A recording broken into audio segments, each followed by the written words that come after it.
Wrestling legend Hulk Hogan dies aged 71. Summary.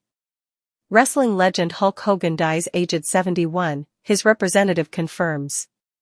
First responders received a call from his Florida home at 10 o'clock local time over a report of cardiac arrest. Authorities say he was pronounced dead at hospital later. Hogan, whose real name was Terry Bollea, was the biggest professional wrestler of the 80s and 90s and went on to achieve crossover fame. Tributes from the wrestling world, political sphere, and Hollywood have been pouring in, with many remembering him as an American pop culture fixture. Known for red and yellow outfits, real American entrance music, and army of Hulkamaniac fans, he continued wrestling well into his 50s.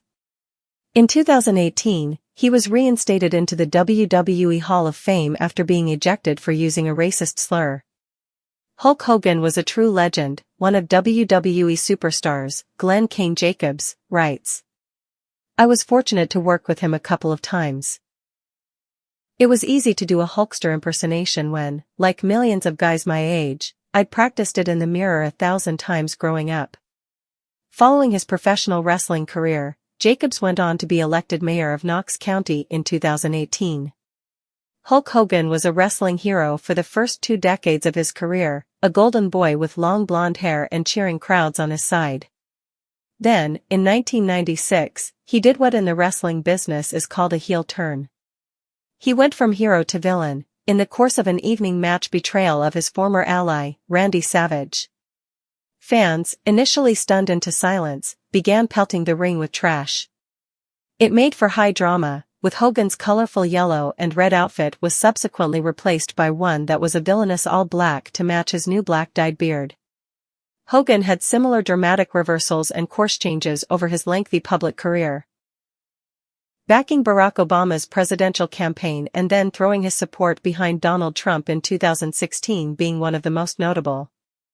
In the last years of his life, Hogan had embraced Trump's Make America Great Again mentality, an affinity that was returned by Trump and his followers, who celebrated Hogan's wrestling machismo. By the time Hogan spoke at the 2024 Republican National Convention, a shirt-tearing, testosterone-dripping performance from a veteran showman, his journey from the left to the right was complete, a political heel turn for some, but the arrival of a new champion for others. A professional wrestling peer, Sting, shared a tribute to the late Hulk Hogan, calling him the greatest of all. Can't thank you enough for all that you did for me and for wrestling fans all over the world. I loved you and I will miss you. My friend, Terry Bollea, R.I.P., Sting, whose real name is Steve Borden, wrote on X. The Undertaker is seen in action against Hulk Hogan during a match in Nashville, Tennessee, in May 2002. The Undertaker, whose real name is Mark Calloway, has shared a post on X too.